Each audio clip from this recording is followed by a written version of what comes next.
Salam dəyərli dostlar, hər birinizi xoş gördük. Ruhumuzun şəfası verilişinin növbəti buraxılışında hər birinizi salamlayıram. Bir həftəlik fasilə vermişdik. Keçən dəfə yenidən efirdə Kəmalə xanımı görəndə hamı çox sevindi. Rəylərdən də görünür, yazılan suallardan, fikirlərdən də görülür.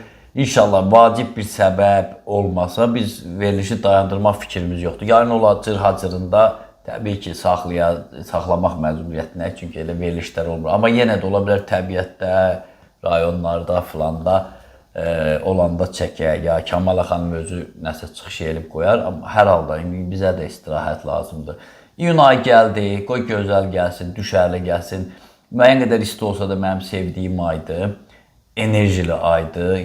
Yazla yayın qovuşduğu bir aydır. Yazdan yaya keçid dövrüdür. Elə bugün çalışacaq elə o havanın, iqlimin, iç iqlimimizin ruhuna uyğun söhbət eləyək. Qonağımız da, qonaq da deməzdim, həm söhbətim deyərdim. Kəmalə Mürsəlovadır, tanınmış numerolog, kanalımızın ən sevilən simalarından biri. Xoş gördük. Təşəkkür edirəm Səbol müəllim, təqdimata görə. Mən də izləyicilər üçün zaman-zaman darıxıram. Bəli, bir verilişə çıxmayanda elə biləm ki, nəsə bir itirmişəm. Yəni, əlbəttə ki, Allahın izin verdiyi qədər görüşəcəyik inşallah. İnşallah. Üstəlik də nəzərə alaq ki, veriliş bəzən 1 saat gedir, deyirlər, nə tez qutardı. Bəzən amma 20 dəqiqəlik verilişə deyirlər, çox uzatdınız.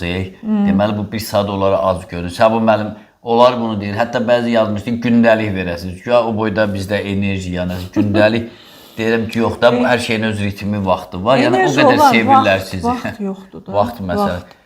Kəmalə xanım insanlara bu analiz hazırlayır, başqa tədbirlərə gedir. Nə bilim, müəyyən insanlarla bu yenə də bizim xalq üçün, toplum üçün maarifləndirici işlər görür. Bilgilərini artırır, baxmayaraq ki, kifayət qədər bilir, amma yenə də görün mənbələr alır Türkiyədən, Rusiyadan, oradan, buradan. Yəni yenilənir. Çünki dünya yenilənirsə biz köhnə qaydalarla idarə edə bilmərik, istifadə edə bilmərik. Və keçən dəfə ümumiyyətlə, yay ovqatı haqqında istəyəlim deyəsin, sonra keçək. Yay ovqatı deyəndə ki, sevirsinizmi yayı? Bəli, mən uşaqlıqdan yayı ən sevdiyim fəsil olub. Ən sevdiyim, məsələn, bəzi uşaqlar var, deyir, qışı sevirəm, qartopu falan filan. Mən yox, mən həmişə yayı sevmişəm. Elə bir ki, yayda özüm də bir uşaq vaxtı, elə bir ki, bir ilham gəlirdi mənə. Yəni, mən çox oyunlar, uşaqları həmişə 3 rəqəmi olduğuma görə, uşaqlığım mənim ancaq uşaqları yığıb bir şeylər təşkil eləmək, səhnələr düzəltmək, orada onlar çıxış edirdilər. Hətta biz valideynlərimiz qarşısında çıxış edirdik. Məsələn, bibimgillə biz qonşuyduk. Onların uşaqları, bizim uşaqlar hamı birləşib bir yerdə. Yəni çox təbiət də gözəlləşir. Yay ayı ona görə mənim üçün bir də iyun ayı siz demişkən həmişə elə gözəl əvvəllər çox sabit bir temperaturda, yəni şeydə qalırdı. Yayın ən gözəl ayı idi. İndi düzdür, yağışdır, küləkdir, nə bilim, qasırğadır, bunlar yerini dəyişib, istisi, soyuğu. Amma iyundan avqusta baxanda o istiliyə görə, yəni heç olmasa iyun ayı yaxşıdır, axşamlar sərin də olur hətta bəzən. Keçən illərə baxanda, bəli, bilirsən ki, bəli, iyun ayında, yəni o elə nəfəs kəsən istilər yoxdur da, yaxşı aydır. İyun ayı haqqında... Həm də təbiətdən adam iç-içə girir. Mayda o qədər alma, amma iç-içə girsən, bulağın özündən su içirsən, meyvələr yetişir. Meyvə yetişir. Vitaminlər, təbii vitaminlər. Artıq o yazın o qıtlığından çıxırsan da elə bil. Artıq o bolluğa girirsən. İyun ayı özü 6-cı ayımızdır. Amma qlobal götürəriksə, belə bu ilin də enerjisini üstünə gələriksə, o 7-yə denk gəlir. İyun özü 6-cı aydır, amma 7-yə denk gəlir. Ən uzun gündüz iyundadır. O da elə qədim zərdüştlükdə də deyirlər ki, şər daha az olur da. Saat 4-də dururuq, görürük, hava işıqlaşıb da. Axşam da 9-10-a qədər işıqlı olur. Nə qədər o deyir işıq olursa, bir o qədər enerji də yaxşı olur. Həm də onu düz dediniz ki, şər az. Ona görə indi bəziləri başa düşməz ki, şər niyə az olur. Yəni, bilirik ki, şər qüvvələrə axşam azanından sonra izin verilir keçməyə bu dünyaya da. Bizə gəlib nəsə gəzməyə, dolaşmağa. Ona görə gündə uzananda onların da vaxtı qısalır. Ona görə şər az olur. Bu bəzi ölkələr var, deyir, ildə bir ay günəş olur. Hətta onlar sağlam olsun deyə D vitamini atırlar ki, sümükləri bərkisin, hamısı isti yerə can atır. Amma bizim özümüzdə bu enerji var. Burada burada demək olar ki, günəşsiz gün yoxdur, nəinki ay. 9-da mən əskərlikdə də olduğum yerdə uzaq şərqdə deməli iyun ayında bir balaca istiləndə ilıq olurdu. İyul ayında çayda falan da çimmək olurdu. Avqustdan yenə yağışlar başlayırdı, oktyabrdan da uzaq şərq deyəndə Xabarovski, o Çita falan oralar. Hə.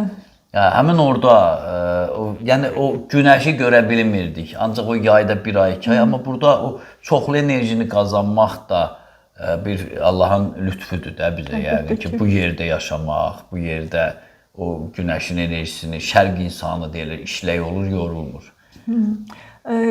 Sadəcə bəli, bu gözəl şeydir təbiət, amma rayonda olasan da, məsələn Bakının bu necə deyirlər, maşın çox olan, fabrik, zavod çox olan yerində yox, təbiətin qoynunda, yəni rayonlarda heç olmasa bəli, oralarda olanda bəli, adama hər gün keçirtdiyin gün, orada heç insana mənə belə gəlir, o günün çox tez keçməsi də adamın gözünə görünməz.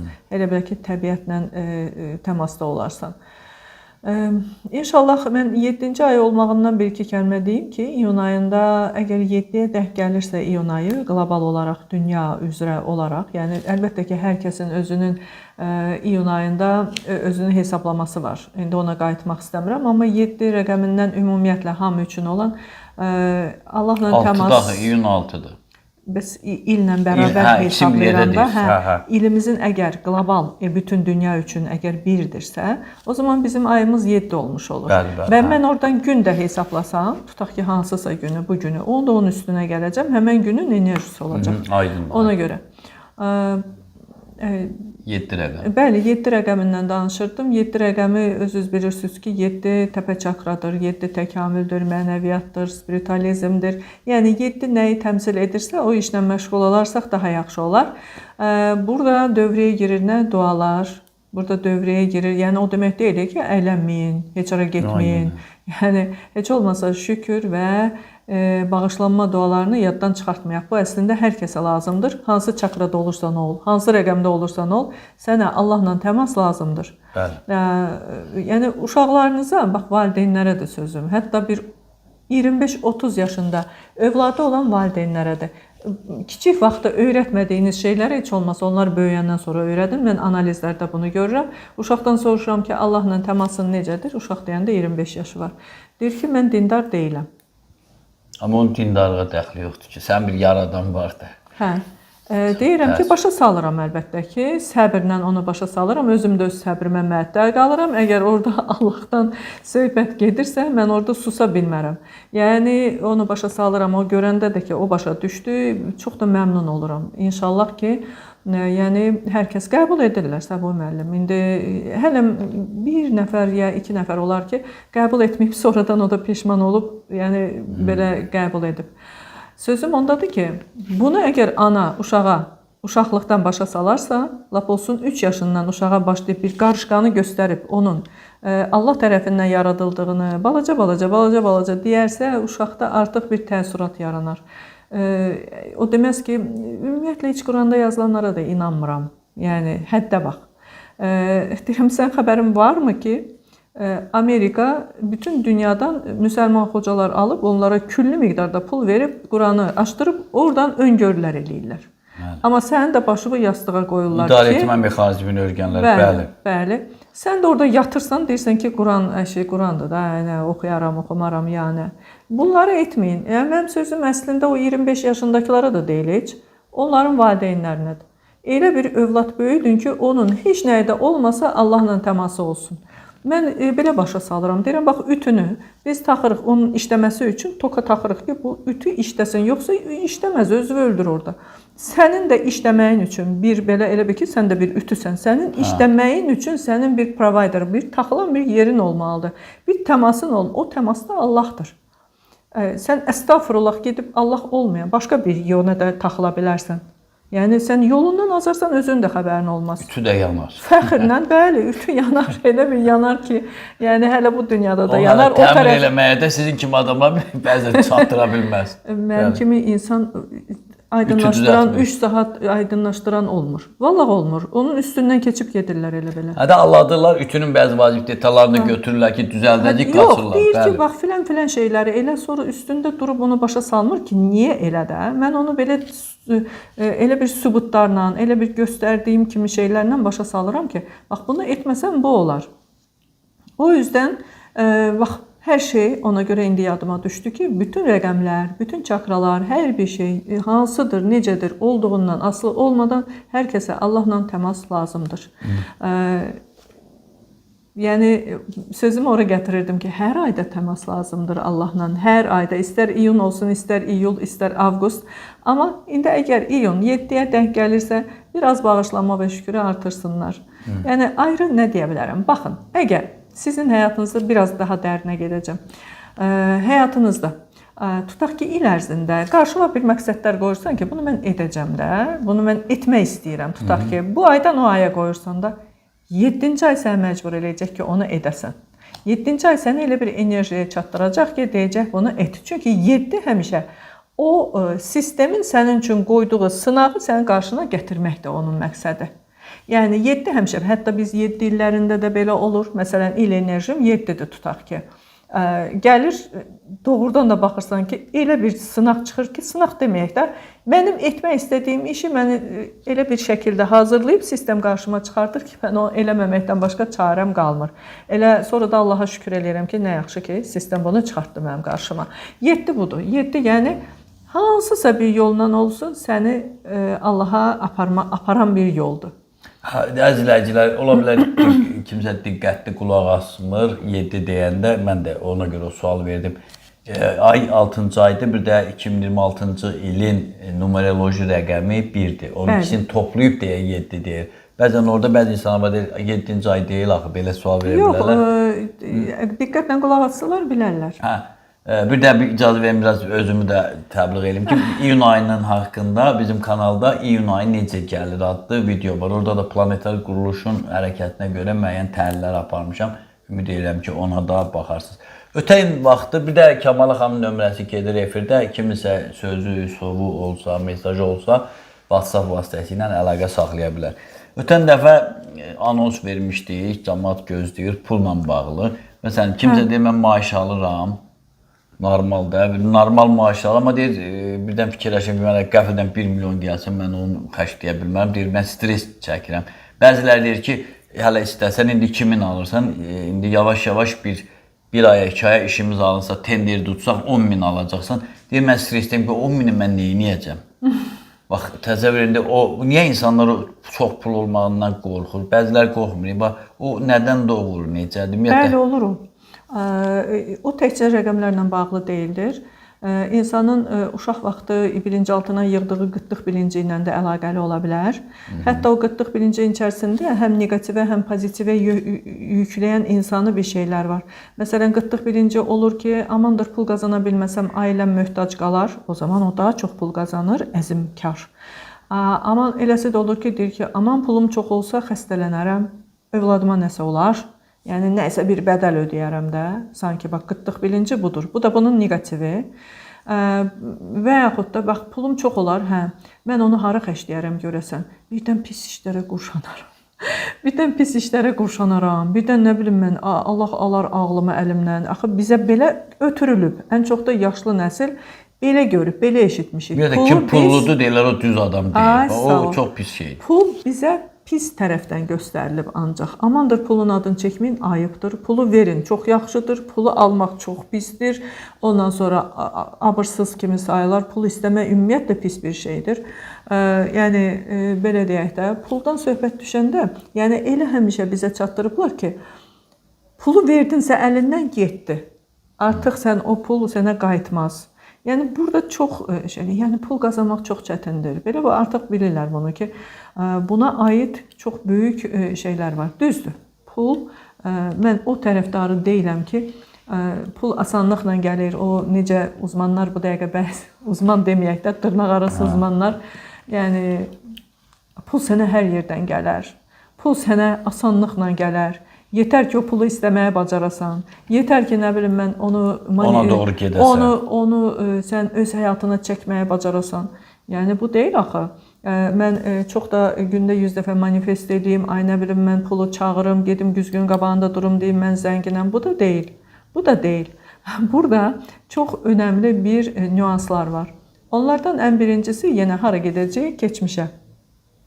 Arxa planda bizim kökümüz var. Ağacın, yəni ağacın kökü var. Ağacın da kökü nəsildir, 7-70'dir. Oradan bizə gələn bir enerji var. Bax, bir də Səbahi müəllim izninizlə onu çatdırmaq istəyirəm ki, izləyicilərə. O deyənlər ki, amandır mənim, inanın ki, bugünkü günə qədər sual verirlər. Yaxşı, niyə onlara göndərməliyəm? Onu, özü biri var ki, maraqla soruşsun, bir də var agresiya ilə soruşur. Niyə göndərməliyəm? Ona o günü bir xanımı birinə bellədim. Dedim, elə bir ki, sən meyvəsən, oturmuşsan ağacda. Sənə su, mineral, gələn o qida yoxdur, ağacdan gəlmir. Sən hardansa bir təhər bir tapıb bir suyu tökürsən o ağacın dibinə. Kökə tökdün, o kökdən qalxır, təzdən gəlir sənə. Birbaşa özünə gəlmir. Bax, ora ödənməsə özünə gəlmir. Bəli, özdə. O elə bilir ki, o adam, o kökə soya göndərdisə, özünə az qaldı. Deyirəm, əksinə, sən kökə soya tökəndə kök verir bütün gövdəyə də, budağa da. Başqalarına da gedir ki, ondan da savab gəlir yenə sənə, hər tərəf. Orada o boyda proseslər baş verir ki, yəni doğrudan da muazzam bir sistemdir, bu sistem belə qurulub. Bunu insan övladı başa düşsə bircə dəfə, o qədər rahat yaşayar ki. Yəni, o insanın, bax 2 nəfər var, birinə də 1 milyon veriblər, o birisinə də 1 milyon veriblər. Biri 1 milyonu çapır, talayır, nə bilim mən hardan gəlir, hara gedir, özü də bilmir ki, niyə getdi milyon əlindən. Əvvəldən olanı da itirir. Yəni, buna nə deyirlər? Buna karmik, o bilgilərdə deyirlər, pul məsələn, ruslar deyir ki, dengi ubivayet. Yəni, öldürür insanı. Pul çox güclü bir enerjidir. Yəni, o insanı öldürə də bilər, dirildə də bilər. Amma hansı insanı öldürər, hansını dirildər, elə ondan danışırıq da. Onun kökündən, soyundan əgər heç özü o soya, kökə, məsələn, tutaq ki, cavan uşaqdır da, 30 yaşı var. Göndərməsə də savab belə, kökdə soyda güc var. Kökdə soyda bir enerji var, o da enerjidir. Oradan gələn bir enerji. O birisinin kökündə, soyunda həmən enerji yoxdur. Baxsan, bəlkə də anası ilə, dədəsi ilə danışmır. Yəni, evdə kimsə kimdənsə küsülüdür. Nə bilim mən, o bacı bu, qardaşın paxıllığını çəkir, bu birisi. Yəni, köksoy budur da, sənin bugünkü gündə ailəndə gördüklərindir. Təşkildir, çoxdur elə hallar. Bəli, çoxdur. Mən indi onu kimə deyirsiniz? Yox, adi evin bölünməsində, pul bərabər bölünməyə məsələsinə görə baxsan, görsən, 500 manata görə o gün gördüm bir yerdə. İndi deyə də bilmirsən, ne deyəcəklər, bir şey görmüsən, onu o dəqiqə deyirsən. Qırğın dava, 500 manat nədir ki, belə götürəndə? Özə hər dəfə olmur ki, ömrüdə bir dəfə. Yox, lap olsun 1 milyon. Ona görə insan, məsələn, kök, soy, bacı, qardaş, ana, ata, bu şeylər tamam başqa bir şey. Bunlar mənəvi dəyərlərimizdir. Sonra da ki, yəni qoy sözümü bitirim, ondan sonra danışaram. Yəni o 1 milyon verilənin birin kök yoxdur, hesab eləyən yoxdur. O birisində güclüdür. Bu bir nüans, bu bir plus birinə. Sonra baxırsan ki, bu adamın o kökdən, soydan başqa bugünkü gündə əlində olan potensial və enerji, özünün enerjisi. Baxın, 1 milyonu qazananın birinin, o əlində saxlayan birinin, onun artıq o pula almamışdan planı var. İdeyası var. Onun hədəfləri var. Mən bu pulu nə edəcəm ki? Bax, bu tutaq ki, 10 mindir ya 1 milyondur. Onu 2 milyon etmək üçün bu adamın əlində plan var artıq. Bax, enerji odur. Enerji odur. Sən həmən tutaq ki, 500 manatı necə 1500 edərəm? Buna risk desən, risk. Və yaxud da ki, lap elə risk eləməyə belə qorxa-qorxa eləsin. Amma eləsin, yetər ki, eləsin. Bax, bu enerjidir. Bir insana enerji verən budur. Sabahsı gün sən nə edəcəksən və bundan hansı yolla gedəcəksən? O birisinin isə planı yoxdur. Heç bir planı yoxdur. Deyir, burada nə qədər pul var? Bunu mən ömür boyu xərcləsəm qutarmaz. Yəni, belə düşünür. Bu da bir ikinci minuslar. Bunları bir-birindən fərqləndirən şeylər. Ondan sonra həmən o pulları, yəni biri aparar qoyar, nəsə bir pulunu artırar, o birisi bir də görər ki, pul yoxdur. Bunlardan başqa, insanda bir də haqq etmə duyğusu var. Haqq edirəmmi? Mən bu şeyi haqq eləyirəm də. Baxın, O deyir, nənə babaların bir yaxşı məsəli var ya, hayla gələn huyla gedər. Bəli. Belə bir söz də var. Əgər o milyondur, 500-dür, 10 mindir, nə qədərsə, hayla gəlibsə, doğrudan da huyla gedəcək o. Yəni, o insan onu haqq etmirsə, o ona lotereya udub. Amma haqq eləmir bunu, bu adamın bu enerji olmaz buna. Yəni, bu enerji ona gəlsə, onu öldürəcək. Necə öldürəcək? Əlində pul aparacaq, gedəcək, nə bilim mən, gedəcək bir lüks maşın alacaq, sürəcək 100 ilə, 150 ilə gedib vuracaq arasa. Bax, bu ölüm budur. Pulun öldürən bir. Amma, yəni, o pulun gələn enerjini əgər idarə edə bilsə bir adam, gedəcək onu ağıllı surətlə bir işə qoyacaq, nəsə bir şeylər eləyəcək. Düz deyil, ölüm Allah yazıb, biz bilirik ki, ölüm mütləq qədərdir də onu. Amma lap ölüm olmasın, qəza olsun. Yəni, bütün bunlar ona görə karmik aləmdə deyilir ki, pulun çox təhlükəli bir enerjisi var. Bəli, insanı qaldıra da bilər, xoşbəxt eləyə bilər və çox hallarda da bədbəxt edər və insanı öldürər. Öldürər, indi mən demirəm, daha torpağa gedər. Yəni, o qədər diri yaşayan ölülər var ki, hər şeyi bitib, bitirdiyi, bitmiş bir insan. Bəli, borca düşəndə də çox alçalır, çox özünü, ən çox da belə məğrur insanlar olur da, görürsən ki, anadır, çox məğrur qadındır, çox da gözəl, haqq edən, belə hər bir şey yerində, amma övladı onu borca salır. Tutaq ki, elə bir borca düşür ki, o əzilir o borcun altında. Mən belə şeylər də görmüşəm. Ona görə, belə deyək də, onun da altında, əlbəttə ki, hər bir şeyin altında karma durur. Amma karmanın da, belə deyək də, qədəri var, balansı var. Nə qədər mən buna izin verdim, nə qədər izin vermədim. Sən elə ağılsızcasına, sən kimlərdənsə pulu al, xəşlə. Yəni bu, amma ağlın başındadır. Sən ağıllı bir insansan, amma gedirsən ondan bundan alırsan, özünü saxlaya bilmirsən. O da qumar kimi bir şeydir də. Yəni, pulla danışdıqca danışıb, əsas məsələ odur ki, sənin pulun varsa, o pul bir də o adama gəlir ki, bəli, kiməsə haydan gələr, lotereyadan, oradan, buradan. Lotereya, mən qabaq bir statistika oxudum ki, lotereyadan pul udan insanların demək olar ki, 95-96% o pulu itirir. O puldan bir xeyir görmür. Təyinat üzrə xərcləyə bilmir. Xərcləyə bilmir, itir. Yəni, pul ortalıqdan elə bir ki, yox olur. Və bu da nə? Mən onun bir səbəbini onu görürəm ki, o haydan gəlib də, deyirik, haydan gələn huyla gedər. Haydan gəlib, o haydan gələn, o pulu da hər adam əlində saxlaya bilməz. Çox az adam əlində saxlayıb onu artıra bilər. Həm də o vampir kimi, məsələn, kimsə udur, elə bir şey olur ki, hələ təzə başlayıb evini qumara qoyur, hətta ailəsini qumara qoyanlar var. Yaxud da o gəlib, o balaca pul, gəlib özünün də, nəslinin bəlkə nəysə var, hamısını çəkib aparır. Belə hallar. Mənim tələbə yoldaşlarım da olur ki, bax, elə şeyləri qurşalıb, 3 dənə, 4 dənə evini sadım, indi balaca bir yerdə qalır.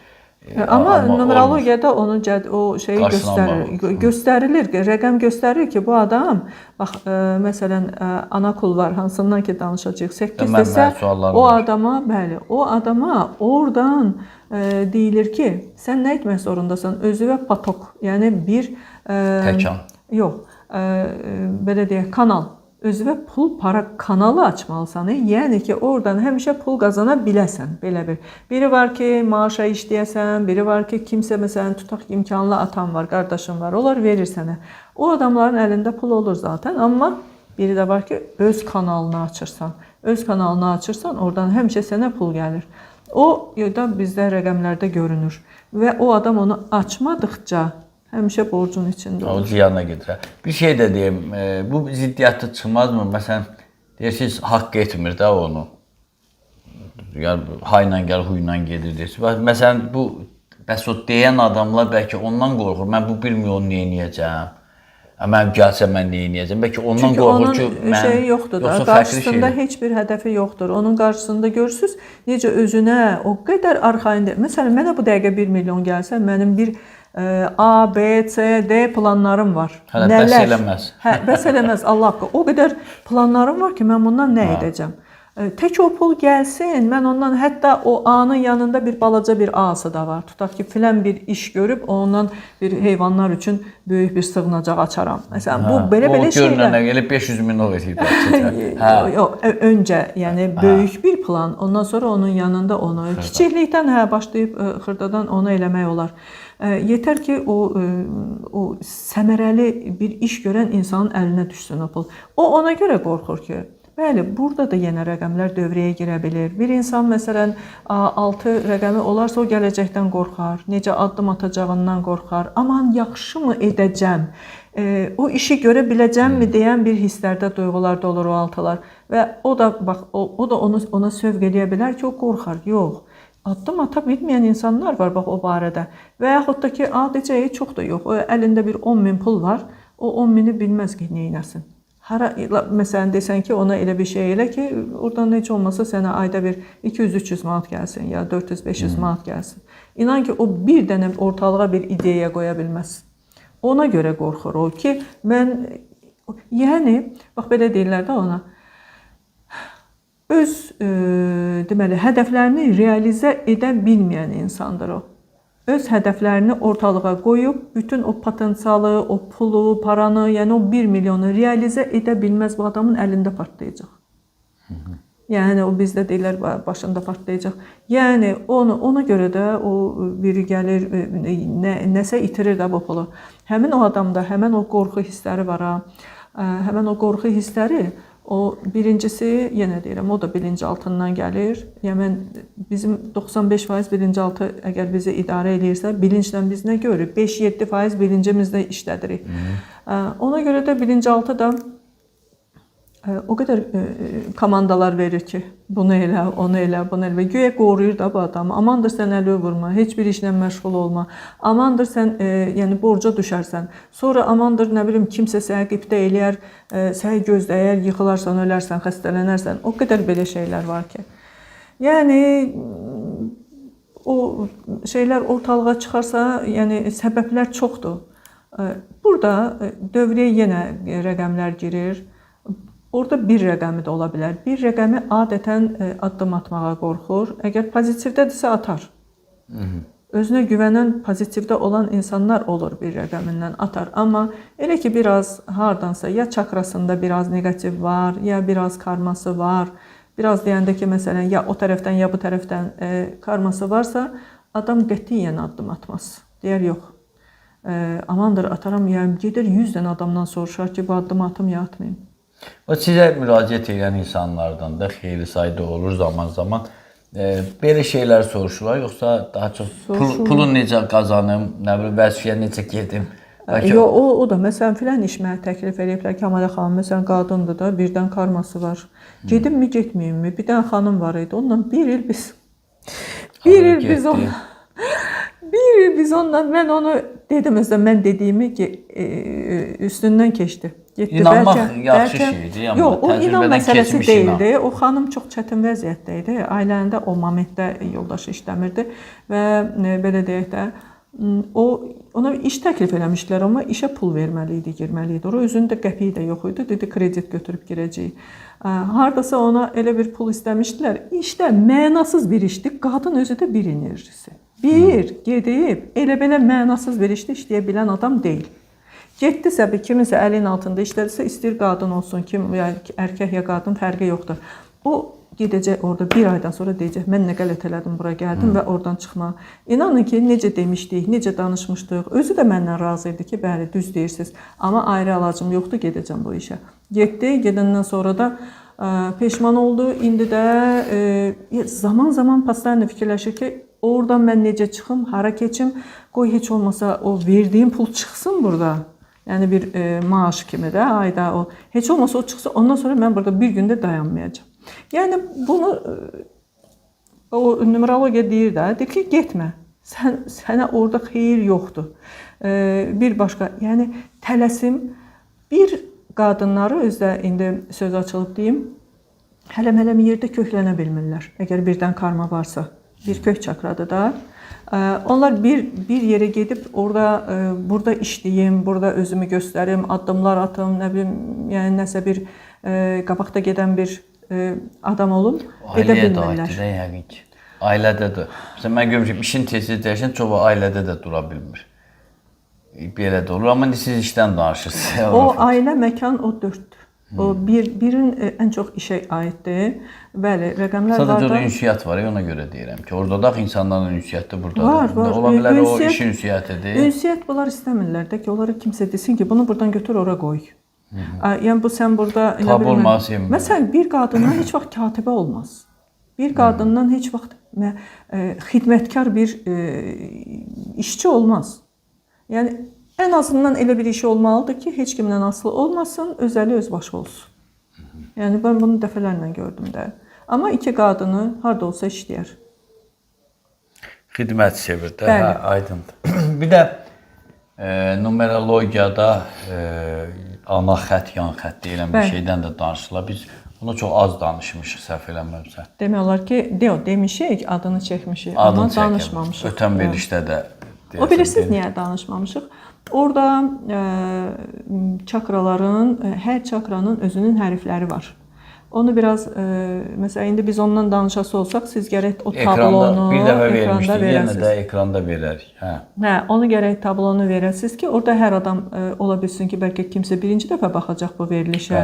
Amma əvvəldən baxanlar bilir ki... Hərflər və onun rəqəmi, zəhmət olunur. Rəqəm yazılır, ona hansı rəqəm uyulur? Hər rəqəmə hansı hərflər denk gəlir? Məsələn, A hərfi deyirəm, bir rəqəminə tutaq ki, A hərfi A-dır, S, Ş, bir də J. Bu 4 hərf bir rəqəminə denk gəlir və belə 9-a qədər rəqəmlər var. Onların tabloda veriləcək və mən də aydınlaşdıranda oradan tablodan... Elə görəcəksiniz, telefon nömrəsinin yanında var. Özləri üçün götürüb yazsınlar bir dəftərə vərəqə, özləri üçün. Elə hər dəqiqə başa ekrana baxmaq lazım deyil. Özlərinə yazsınlar, qəşəngcə bir şey eləsinlər. Bu bizim... Bunları sahibləndirmişik. Heyvanlara baxan bir xanımdır, küçədə sahibsiz heyvana bax, belə elan vurur və insanlara verir. Yaşı səliqələndirir, sağaldır. Bizim həyətə vurmuşduq, ancaq bunları verdik Facebookla köməyi ilə. İkisi də çox gözəl ailələrə düşdülər. Gözəl. Bizim bu qışda azdırılmış həyətdən pişiyimizin balaları idi. Siz də çalışın, bəlkə də bir heyvana bir xilaskarlıq eləmək, ona nicata çatdırmaq o qədər gözəl şey. Çox savabdır. Mən həmişə deyirəm. Həm də ruzidir. Ruzidir, bərəkətli. Ona görə xristian aləmində bir pişik, it görəndə ruslar görürsünüz, danışırlar onlarla. Küçədə, məsələn biz qabağına nəsə qoyarıq, amma bu deyir acımısan, neynəmsən, adın deyir, ad deyirəm, sığalayır. Sonra da bizim bəzi nadanlar deyir ki, onlar xristian, qeyri-müsəlman olduğu üçün cəhənnəmə düşəcək. Biz isə Peyğəmbərimiz də deyir ki, evdə pişik saxlayın deyir. Pişik, yəni özünün münasibəti var idi. İti həyatda saxlayın, deyir, it olan evə mələk girməz. Yəqin nəsə səbəbi var. İti həyatda sağlam, amma pişik deyir. Bütün Peyğəmbərlərin də yanında pişik olub. Onları mən həm deyirəm də, qeyd eləyirəm. Pişiklər bizim ruhumuzu qoruyur. Yəni bizi o ruhsal aləmdə onlar qoruyurlar. İtlər isə bizim canımızı, yəni malımızı, onu qoruyurlar. İki heyvandır da, ev heyvanı. Amma bizim insanlar, ən çox da yaşlılar, ev heyvanları görəndə elə bilirlər ki, meşədən vəhşi bir heyvan çıxıb gəlib. Onu mütləq olar ya döyməli, ya öldürməli, ya da ki, atmalıdırlar. Tüfəklə atanlar var. Nəysə. Gedək ana xəttimizə. Allah islah eləsin. Amin. Ana xətt, yan xətt. Bu bizim həyatımızı mı istiqamətləndirir, yoxsa çəkindirir nədənsə. Təzə mövzu deyə, indi rəqəmləri də efirdə görürsünüz. Toxunaq. Tamam, toxunaq. Çox vacib şeydir, Səbuh müəllim. Bu, belə bizdə numerologiyada istər karmik, istər ruhsal, istər nə bilim klassik, əslində çox önəmli bir hesablamadır. Bəzi numeroloqlar buna çox da fikir vermir, amma mən ona o qədər artıq öyrəşmişəm ki, inanırsınız, heç bir analizin, başqa hesablamalara fikir verməsən, bir dənə onu eləsən, oradan sənə həyatının məğzin göstərir ki, bax, özdə bilirsiniz necə olur? Hansı çakra əskikdir? Hardan bizdə karma var? Hansı pin kodda hansı əskikliklər varsa, onu bizə hədiyyə kimi qoyur. Yan xəttdə. Türklər ona ana kulvar, yan kulvar deyir. Kulvar yəni bir şeyin məğzidir də. Biz də ana xətt kimi deyirik. Ana xətti, yan xətti deyək. Onu yan xəttə qoyurlar. Bizim əskik şeyləri, hansı ki, tutaq ki, 8-ci çakra əskikdir. Onun Adətən görürəm ki, o dəqiqə fikir verirəm, görürəm orada 8-ci çakra hədiyyə kimi qoyulub. Yəni pul para orada hədiyyədir, amma nə etməlisən, o ana xəttdə görünür. Ora aparan yolu bilməlisən. Bəli, ora sən o hədiyyəni almaq üçün sən ana xəttdə əməl etməlisən. Ana xəttdə nə var? Və ana xətt burada biraz fərqlənir. Məsələn, tutaq ki, 5 rəqəminin, 3-ün, 2-nin çox adam bizim verilişlərə baxan bilir. Amma ana kul var, yan kul var. Yəni ana xətt, yan xəttdə onlar biraz fərqlənə bilər. Fərqli tövsiyələr verilə bilər. Yəni o əsas məsələ, yəni orada toxunan. Orada da yenə numeroloqlar bir-birlərindən fərqlənirlər. Və belə deyək, baxaq görək, tutaq ki, belədir, qoy öncə hesablamasını başa salım onlara. Deməli, adınızı və soyadınızı götürürsünüz, orada baxırsınız. Birinci nəyə fikir verirsiniz? Ana xəttdə daxil olan rəqəm, yəni ana xətti necə alırıq biz? Adınızda olan sahə tərifləri öz, deməli, tablodakı olan mənasına görə. Yəni, tutaq ki, A hərfi 1 rəqəmidir. Yazırsınız ora 1. Məsələn, tutaq ki, hansısa bir adı və soyadı hesablayırsınız. Bütün əvvəldən, adın əvvəlindən soyadın axırına qədər. Bütün sahə tərifləri yazıb üst-üstə toplayırsınız. Sahə tərifləri? Sahə tərifləri toplayırıq. Sahə təriflər orada A var, I var, nə bilim mən I var. Onların rəqəmini ilə toplayırıq. Topladıq, axırda nə çıxır? Onu da biz sadələşdiririk. Yəni 27 çıxıbsa bu 9 deməkdir. Yəni 2 və 7. Hə, 15 çıxıbsa bu da 6-dır. Birin üstünə 5 gəlirsən, bu sənin olur ana xəttin. Yan xəttdə isə sami tərifləri toplayırıq. Yəni adın əvvəlindən ad və soyad. Ana xətti, deməli, bütün sami tərifləri öz dəyəri ilə, yəni rəqəm dəyəri ilə toplayırıq. Onu da alıb yazırıq ora. Düzdür, yəni sənin əskik çakran orada çıxmaya bilər. İndi hamı elə biləcək ki, orada illaha, məsələn, məndə əskik çakradırsa kimsə etməni bilirəm. Artıq mən o sualları görürəm. Kəmalə xanım, məndə əskik çakram çıxmadı orada. Çıxmaya da bilər. Baxır, sənin həyatında sənin üçün önəmli olan nədir? İnanın ki, sistem onu insanın özündən yaxşı bilir. Deməli, 1 çıxarsa orada, vaxtımız nə qədərdir? Var. Varmı? Çünki bu biraz geniş mövzudur, amma... Bir 20-25 dəqiqə danışmaq olar. Tamam. Əgər 1 çıxdısa, ana xəttdən danışacağım əsas. Çünki yan xətt bizə zaten bilirlər ki, buradan hədiyyə nədir? Yəni, birin hədiyyəsi əgər 8 çıxırsa, orada deməli pul paradır.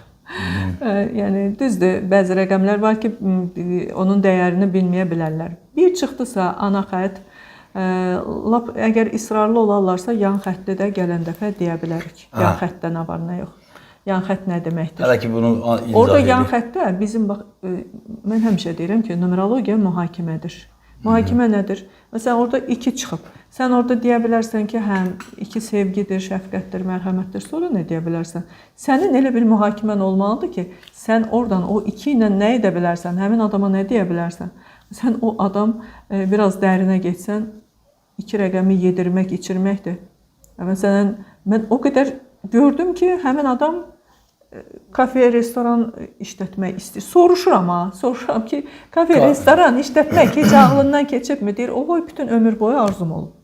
Yəni, artıq buna deyirsən ki, sən o 5-i yerinə qoy ki, məsələn, o 2 sənə gülə-gülə gəlsin. Dardıcıl eləyək. Mən bugün şeylər açıram da, o necə deyim, numerologiyanın əsas qollarından biri olan, yəni hesablamalardan birini açıram. Doğru. Tamam, bir rəqəmi, əgər deməli, ana xəttdə bir rəqəmi çıxarsa, bu o deməkdir ki, bu insan özgüvənin yerinə qoymalıdır. Özgüvəni əskikdir demir, ha. Sənə daha durub 3 saat burada tövsiyə verilməli deyil ki, ay özgüvəni belə elə, yəni sənin özgüvəni sən bu yerində olmalıdır. Nə istəyirsən elə, indi artıq onun numeroloq mu həmin adama məsləhət verir, yoxsa gedib özümü öyrənir, yoxsa nə edir? Sən ona başa salırsan ki, özgüvənin yerində olmalıdır. Ən azından sən işlədiyin yerdə nümunəvi bir işçi olmalısan ki, buradan da bunun mənası nədir? Ki, səni sistem sınayır.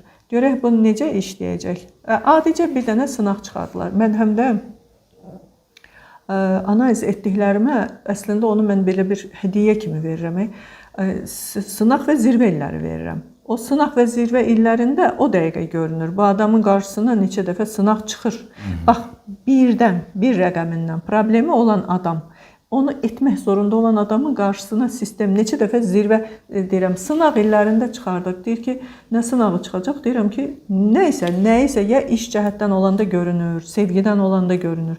Buradan sınanacaqsan. Yəni səni sınağa itələyəcəklər ki, bunu keç. O demək deyil ki, keçə bilməyəcəksən, ya keçəcəksən. Mən onu deyə bilmərəm. Bu səndən asılıdır ki, sən onu keçəsən. Bəli, bir rəqəmləri özünə güvənməyə bacarmalıdır. Özü ayaq üstə durmalıdır. Getdiyi yerdə, işlədiyi yerdə, tutaq ki, bir vəzifədə işləyirsə, düşünməlidir ki, daha üst mərtəbələrə necə çıxım, insanlara necə işıq olum, necə bir nümunə olum. Davamlı inkişaf axtarır. O zaman bəli, axtarmır, onu axtarmaq zorundadır. Onu etmək, bax bu ana xətt etmək zorundasan. Sən əgər istəyirsən həyatını dəyişmək, onu etmək zorundasan. Onu sən, o zaman sistem sənin önünü açır. Bax, o qədər maraqlı şeydir bu. Sistem deyir ki, aha, bu əgər özünü belə gözəl bir işçi kimi göstərirsən, qoy bunun bir dənə yolunu açım. Aha, vəzifədə qalxdı. Ondan sonra bir də, yenə yadınızdadır, mən təkamüldən danışanda deydim, çönün arxada bir dala baxın, görün, yerindədir, balansdadır hər şey ya yox. Burada da balansda qalmaq lazımdır. Ən çox da bir rəqəmlərinə də vacibdir bu. Sonra 2 rəqəmi. İkilər biraz, yəni burada 2 rəqəmi əgər çıxırsa, bu biraz cinsəlliklə bağlı olan bir rəqəmdir. Birinci növbədə bəli, cinsəllik göz qabağına gəlir, ön plana çıxır. Qadınlarda, kişilərdə hormonların dəyişməsi falan filan, bunu etmək zorundasan, amma sən ruhsal aləmdə nə etmək zorundasan? Özünə sərhəd qoymalısan. Mütləqdir bu. Yəni bu 2-nin sərhəddi olmadığından başına gəlməyən olmur. Özünə sərhəd qoymalısan. Sərhəddən amandır, o sərhəddən kimsə keçə bilməsin. Hətta övladın belə keçə bilməsin. O sərhəd səndə. Bir də dəngədə olmağı bacararsansa, 2 rəqəmisənsə, dəngədə olmağı bacararsansa, sənə orada aşağıda nə hədiyyə qoyublarsa, onu ən azından alarsan. Bir də təkcə burada dəngə, sərhəd məsələsi ilə deyil. İkilər qırılqan olurlar, tez inciyirlər, küsürlər, özləri hər kəsə hər şeyin verir deyənə. Elə bilirlər, hər kəs bunlara verəcək. Amma qarşı tərəfdən gəlmir, onu da sistem eləyir. O yüzdən onlar bunu bilməlidirlər. Sonra insanların təsiri altına düşməməlidirlər. Yəni onları idarə edən insanlar olur. Sonra ən çox da, yəni belə deyək, o insanlar belə deyək, cinsəlliklə bağlı, yəni cinsəllik deyəndə burada təkcə, yəni uşaqların məsələn, təzə doğulan uşağın və yaxud da ki, həmən insanın doğulanda görürsən ki, o bəzi orqanlarında problemlər olur. Uşaq vaxtı onu həll eləyirlər, ya böyüyəndə olur. Mən bunu dəfələrlə görmüşəm. Amma bu elə kimdəsə 2-dən karma çıxdı orada, yəni amandır, hər şey pis deyil. O biz başqa yerdən də onu tətikləyən rəqəmlər olur. Amma yenə də yəni 2 rəqəmindən ana xətt olanda mən məsləhət görərdim, analizə müraciət etsinlər. Ən çox da qızlar, gəlinlər, yəni qadın xeylaxlar. Sadalacağınız kifayət qədər ciddi problemdir. Çox ciddidir. Amma yəni qıraqda dərmanları var da, onu görmək üçün siz lazımsınız. Burada inanın ki, açıb nəsə deyib, mən istəmirəm cəmaata. Yox, elə belə yaxşıdır. Üstü örtülü deyirəm ki, burada da mən yəni heç nə deyə bilmərəm. Onu analiz vaxtı o qədər şeylər ortalığa çıxır ki, çünki insanlar qorxa bilər, qorxuya düşə bilər, amandır məndə də olar və yaxud olmaz və bu filan şey necə olacaq, mənim ona ixtiyarım yoxdur, mən onu açıb belə deyə bilmərəm. Davam elə 3-ə. 3. Yeganə 2-yə onu deyirəm ki, özünə sərhəddi bilsin, insanlarla münasibətdə nə qədər vericidir, o qədər də alıcı olsun, ya da nə qədər alıcı da o qədər verici olsun. Ona fikir versinlər. 3 isə 3 elə bir rəqəmdir ki, idarə eləməyi sevir axı. Egosu da yüksək olur. 3-lər, belə deyək də, əgər ana xətt 3-dürsə, bu adam evdə, kişidirsə yoldaşında, uşaqlarda, hər kəs nəzarət altındadır. Onu ora qoy, onu buradan götür, bunu niyə bura qoydunuz? Bunu diktator deyil. idarə edicilik bunda yəni bu yöndən bezdirə bilər də, insanları çilədən çıxarda bilər. Çox sənətsal insanlardır da üçlər. Yəni yazar, pozar, nə bilim onu qoyar, bunu götürər. Yəni bir də görürsən ki, ana xətt də üçdür, yan xətt də üçdür. O zaman deyir ki, özünü inkişaf elətdir, səni biz məşhur eləyəcəyik. Demək ondan doğru da məşhurluq. Bir gün ondan da danışarıq.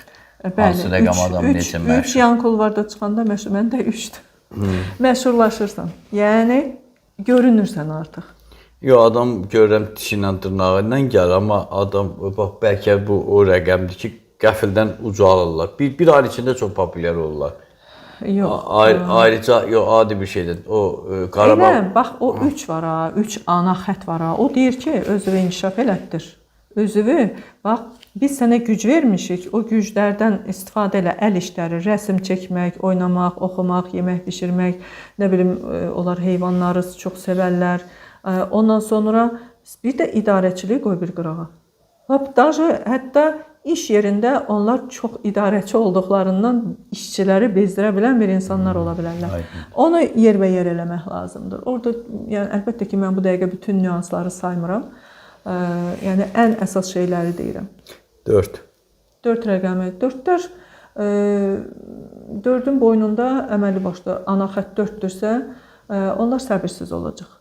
Səbirsiz. Yəni artıq ona baxan kimi bilirsən ki, bu adam səbirsizdir. Daha ondan sən soruşmayacaqsan. Səbirsizsən, səbirsiz deyilsən, ay oradan buradan nə bilim çakrada, o çakranın da vəziyyətinə baxarsan. Səbirsizdir. Yəni başladığı işi bitirə bilməz, uzun vadəli işlər görə bilməz. Bu şeyləri yerinə qoymağı biz tövsiyə edirik. Soruşanda ki, necə? Əlbəttə ki, onun da texnikaları var. Onları burada danışmayacağam. Bu hər numeroloqun özünə məxsus olan bir şeylərdir. Analiz elədiyim insanlar çoxsu bilir. Yəni fərdi metod.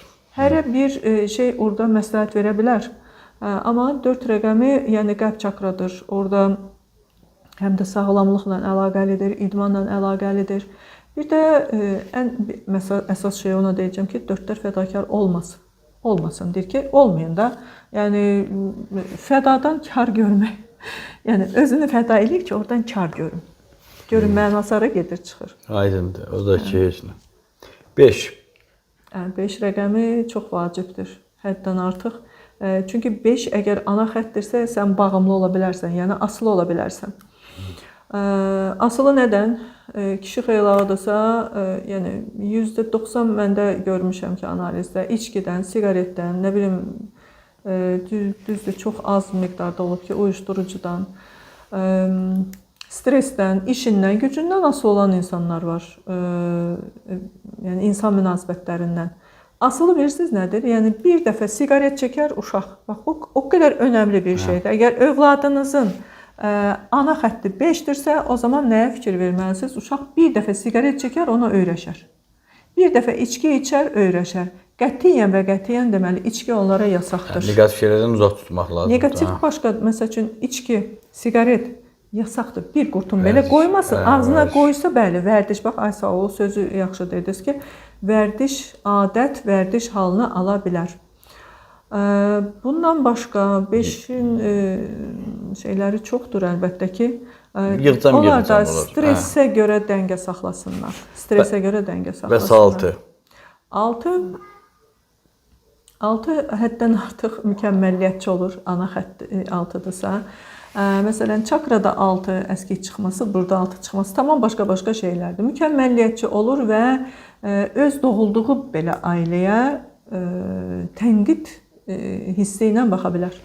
Ona görə yəni bunlara demək lazımdır ki, öyrətmək lazımdır ki, nə öz ailəsinə, nə ətrafdakı ailələrə, ya da ki, kimsə ailə qurur və buna bax, belə ailə olar. Nə bilim mən, kişi qadına belə münasibət elədi. Olmasın, qətiyyən ailə barəsində. Başqa heç bir şey barədə, ailə barəsində eləməsinlər. Bir də mükəmməliyyətçi olmasınlar. 7 rəqəmi, 7 çox önəmlidir. Yenə onu da deyəcəm, bax 7, bir də 9 gəlir qabaqdan. Kimin övladında çıxarsa o analiz elətdirməsini tövsiyə edirəm. 7 təkəbbürlü olar, uşaqdırsa, ya elə böyükdürsə, cavandırsa, yaşlı, təkəbbürlü olar. Yəni nə mənada ego kimi yoxsa elədiyinin təkəbbürünü Baxın, göstərir. 7 mən həmişə nə demişəm? Hər adamı bəyənməz, hər adamla durub oturmaz, qıraqda durar, analiz eləyər insanları və təkəbbür odur ki, yəni yaraşdırmaz hər şeyi özünə. Yəni özünü yuxarıda hiss edir. Yoxsa zərəri də ola bilər də deyirsiniz. O təkəbbürün bizə zərəri çoxdur. Nəyə görə? Bu adam hətta, bax bunlar anadan olandan depressiyada ola bilərlər. Əgər səndə ana xətt 7 çıxıbsa, sən çox depressiv bir insansan, uşaqdırsa da çox buna fikir verin ki, depressiya düşən uşaqlarla, yəni insan depressiya düşəndə, halsız olanda, belə olanda nə olur? Negativ varlıqlar gəlir onun üstünə. Yəni orada gəlib qidalanırlar həmən o enerji ilə.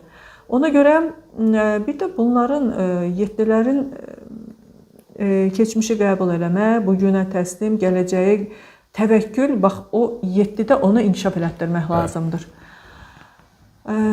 8. Uşaqlara da elə o 7 olan uşaqlara lap balaca vaxtından başlasınlar o Allahla təması göstərməyə. 7 hər halda, hə. Amma burada ana xətdirsə biraz burada dəyişik olur məsələlər. Yəni onun ruh halı var, ruh halı. Ruh halı dəyişkən ola bilər. İndi başqa yerdə də 7 varsa ona görə deyirəm analiz lazımdır. O uşaq hətta ruhsal bir Allah uzaq eləsin, xəstəliyə belə tutula bilərlər. Mən bunu görmüşəm analizlərdə. Sonra nə gəlir? 8. 8 rəqəmi, hə. 8 bayaq dediyim mən. Əgər səndə ana xətt 8-dirsə, sən özün üçün bir pul kanalı açmaq məcburiyyətindəsən. Yəni ki, elə bir iş gör ki, oradan sənə daimi pul gəlsin. Bir iş görməlisən, yəni nə iləsə məşğul olmalısan. Onda sən özün bir fikirləş, tap, hardan, nə edə bilərsən. Əgər sən bunu edə bilərsənsə, səndə o sonra verilən yan xətt sənə hədiyyə veriləcək. İnanın ki, o 8, ümumiyyətlə, əgər bir qadın, mən hələ kişi demirəm, qadın, ana xətt 8-dirsə, o zaman nə baş verir? İşləməsə, qadın məhv olur. İşləməsi vacibdir. Haydi bəs, mən əminəm ki, gələn verilişdə o mükafat, rəqəmlərin mükafatını daha çox eləyəcək. Yağış yağır. Çəkdiyimiz məqamda yağış yağır. Çox güclü. Yaxşıdır. Mən də bəhanə edib qalıb verilişdən sonra bir əlavə bir çay içərəm, qəşəng çay. Xüsusi çaylar olur Kəmala xanımda. Hə. İşıq, əsas odur, işığımız var. Deməli, 8-i dediniz. Əminəm ki, mükafatım nədir, onu soruşacaqlar. İndi biz... Baxın, bir dənə primer deyim. Məndə 8 ana kol vardı. 3 isə yan kol var. 8-i özün üçün bir o pul kanalı aç, biz səni məşhur eləyək. Yəni, mən o yolda gedirəm artıq. Çox şükür. Elə birləşək mənə də bu istiqamətdə məsləhət verir. Mən də astroloji cəhətdən nəsə bir şey eləyək. Özümüz eləməsək heç kim heç nə eləyək. Əlbəttə ki. Keçək ən yüksək rəqəm olan 9-a. 9 çox, əgər... 8-də gürradı, görürsünüz. 9 olan kim yavaşıdır? 9 ümumiyyətlə kosmik bir enerjidir. Kosmik. Yəni, orada Allahın məkanı var, insanlar, heyvanlar, təbiət, hər bir şeyi qapsayır bu 9.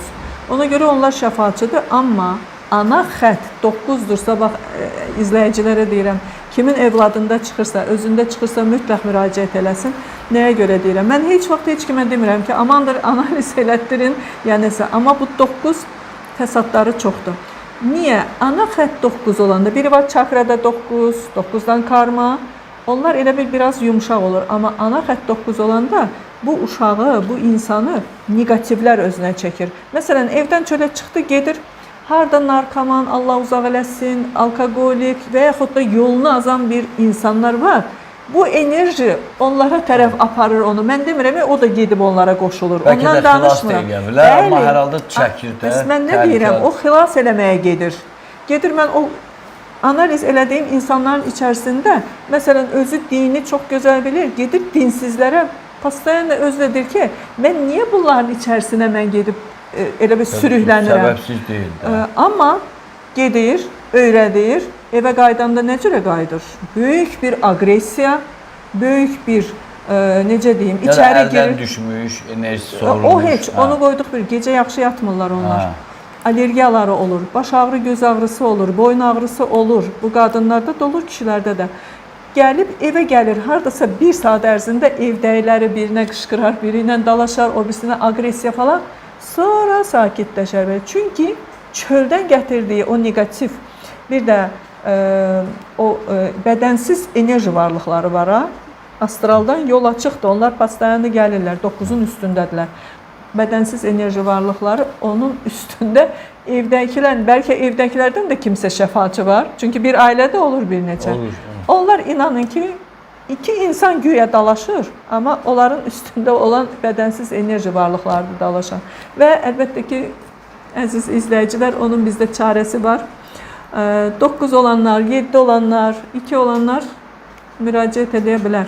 O birlər də hamıya lazımdır ya, analiz, amma bu şey insanın həyatında çox böyük izlər buraxır. Ona görə yəni vaxtında olunmuş bir analiz adicə bir şey deyil. Bu nə dərman deyil, nə həkim deyil, nə demirik git ay filan qədər pul tök nəsə elə. Sən öz canına əziyyət verib onu yerinə qoyacaqsan. Və sizdən bir xahişim də var ki, Kəmal xanımı bəzən çox yorurlar. Necə ki, məni yorurlar. Yazırsan ki, tutaq ki, büslərin iyun proqnozu baxmağa ərincəlik eləyir, yazır altına ki, Səbuh müəllim, mən plan bürcəm də iyun ayında mənə nə gözləyir. Axı yuxarı yazmışam. Kəmal xanım da yazanda Mənə elə demirlər, mənə bilirsiniz nə deyirlər. Yo, bir-iki mənim tanışımda var, deyir ki, yazıb edin və burada izahı yazıb. Hə, oradan oxumalıyam, bax sifəti, oradan oxu. Mən deyirəm, onu da sənə yazmaq daha çətindir, nəinki demək. Adam yazıb ki, sən baxasan yadına qalsın, hər zaman oxuyasan, səsi hər zaman dinləmək olmur. Gözünün qabağında. Səsi, məsələn, dinləyir, deyir ki, Kəmal xanım, bir dənə də belə qısaca mənə yazarsınız, bir kişi var idi. Siz bunu yazın mənə bir qısaca yazılı şəkildə, mən oradan oxuyum. Deyirəm, bağışlayacaqsınız, bunu siz özünüz eləyəcəksiniz. Niyə? Çünki Allah deyir ki, sən də biraz əziyyət çək. Sənin çox tənbəldir. Həyatın dəyişənlər də tənbəldirsə bax. İndi mən burada ödəniş eləmişəm deyənə, sən nə olsun, ruslar da gedir 5 manat verir şeyə, keşişə ki, ala mənim günahlarımı yuh. İndi mən sənə burada günah yumuram ki, mən sənə burada yol göstərirəm. Sən ondan ötürü bir əziyyət çək, bir dəftər tut özünə, bir qələm götür. Yaz, bir də ki, yazanda Səbuh müəllim, bilinçaltı açılır axı. Açılır. O bilinçaltına oturur axı sən. Ən çox da əlbəttə ki, uşaqlarda, yəni niyə görə əvvəllər yazıya çox fikir verirlər? Necə gözəl sistem idi o rusların da təhsil sistemindən danışır. Gülənər yerində elə idi. Amma indi yoxdur. Heç nə. Yəni o da uşaqlara ziyandır. Şifahi danışmaqdır, bir də belə virtual. Düzdür, bizə işə girəndə danışıq qabiliyyəti falan lazımdır. Birinci, amma yazı da ona görə ki, o uşağın bilirsiniz, çox uşaq o yazaraq yadında saxlayır. Yazır, o gözünün qabağına gətirir danışanda yazını. Məsələn, mən uşaq vaxtı elə idim. Yazdığımı çox gözəl, qəşəng yadımda. Həm də yazının hansının doğru, səhv olduğunu da bilirsən. Ona görə adını savadlı, hətta jurnalist qoyan, hətta baş redaktor olanlar görürsən mesaj yazanda, ya bir status yazanda söhbət yazır da. Adam hələ də baş redaktor ən azı bilməlisən də söhbətdir, hıdır. Belə yazılar deyirəm ki, deməli o yazını unutmaqdan da hamısı. O bizim nəsildir, biz onlara fikir veririk elə şeylərə.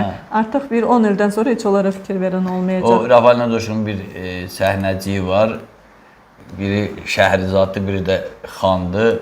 Gün də buna bir nağıl danışır. Danışdıqca deyir, bir dəfə bir kişi pso, tez pso deyir, az deyir, pso nə deyir, padşah sağ olsun. Deyir, uzun deyir, deyə bilmirəm. İndi görürsünüz Kəmal axı, Səbuh mı, necəsiz? Birazdan sı mı? Yox, inşallah sözün iniş. Ya inş deyir, sonra yaxşı gəl bir oksat da var. Elə qısa yazırlar, nəm. Mən deyim, nəm nədir, nə bilim deməkdir, nəm. 2 dənə hərfini yazırlar. Yəni, belə eləyirlər. Ona görə bu yenidən dirilməlidir. Görürsünüz, inkişaf edilmiş ölkələrdə yazı yazdırırlar. Artıq Türkiyədə ona başlayıb yazı yazdırırlar, torpaqdan işlədirlər. Amerikada da, İngiltərədə klassik dövrdə necədirsə, o texnologiyanın öyrədirlər. Yenə də maillə, təbaşirlə taxta lövhəyə yazırlar. Onlar istəsə eləyə bilməz. Elektron hər şeylərdə var. Yaponiya maili qırır, təbaşiri qırır, oradan yazır, silgi ilə silir. Halbuki orada hər şey var da, amma o deməli nəsə var, ağacı necə əkilir. Balaca uşaqlara ağacı calamağı bilər. Bizim uşaqlar heç ağacı tanımırlar. Ya deməli bax bu yazıda əziz izləyicilər Kəmala xanım onu qəsd edir ki, yəni bax yazı beyinə belə təsir. Yəni mən tövsiyə edirəm ki, mənim səslərimə təzədən qulaq asın, görün nə qədər o özü elə bir çalışmadır da. Qulaq asın, mən saxlaya qulaq as, mən sənə hansı tövsiyələr eləmişəm, yaz. Bir də görərsən ki, sənin əlində əməlli başlı sənin artıq planın var ki, öncə nəyə qoyacağam yerinə, sonra nəyə. Yenə də deyirəm ki, inanın mən onu deməli deyiləm. İkinci dəfə nə isə başa düşməsən, yenə müraciət elə, mən sənə başa salacağam. Yəni bu qədər imkan verirəm. Mən bəli, onsuz da o kəsə yolla, hamısını sən elə deməklə əlinə pul ya vəzifə gəlsə də onun bərəkəti olmayacaq da. Özün eləyəndə özünə ləzzətli olur. Deyirəm, haqq məsələsi var. Heç olmasa deyirəm, biraz haqq edə də bunu. Bunu haqq elə. O haqq eləmək o deməkdir. Bir də çox adamlar havayı bir şey əldə eləmək, qoy sözün yeri gəlib onu deyim. Mən çox insanlar görürəm, bəzi qadınlar görürəm, bəzi insanlar, nə bilim uşaq, harda bir havayı bir şey var ona qaçırlar və yaxud havayı kimsə eğitim verir, yəni dərs verir də, hansısa bir uzman, yəni, filan yerdə havayı bir şey var, gedirlər. Deyirəm ki, görürəm də ki, nəticəsi yoxdur. Bu adam azı bir 10 dənə havayı eğitim alıb, amma heç birinin ortalıqda heç biri yoxdur. Deyir ki, bu niyə belədir? Deyirəm, mən sənə bir söz deyim, deməmişdim heç vaxt. Havayı əldə elədiyin bir şeyi ki, sən ona adicə bir heç olmasa bir 5 manat, 10 manat sən ona xərcləmirsən, onun bir haqqını vermirsən, yəni deyir ki, hə o özü havayı verir də, eğitim mən gedim də ona. Deyirəm, ona xeyri var, Ona xeyri var. Layihədir bəlkə pulunu alıb belə müştəri. Heç layihə deyil, ona xeyri var. O özünün qazandığı biliklərin savabını verir. Amma sənə xeyri yoxdur. Sən ortalıqda gedirsən, bir yandan rahatdır ki, onsuz da pul verməmişəm, öyrənsəm də olar, öyrənməsəm də rahat. Amma inan ki, ora 10 manat versə, ya 2 manat versə, mütləq müsbət bir təsir edir. Pul icazə kağızıdır, rüsxətidir, belə deyək. Mən o havayı eğitimlərə hələ bir dəfə də olsun qoşulmamışam.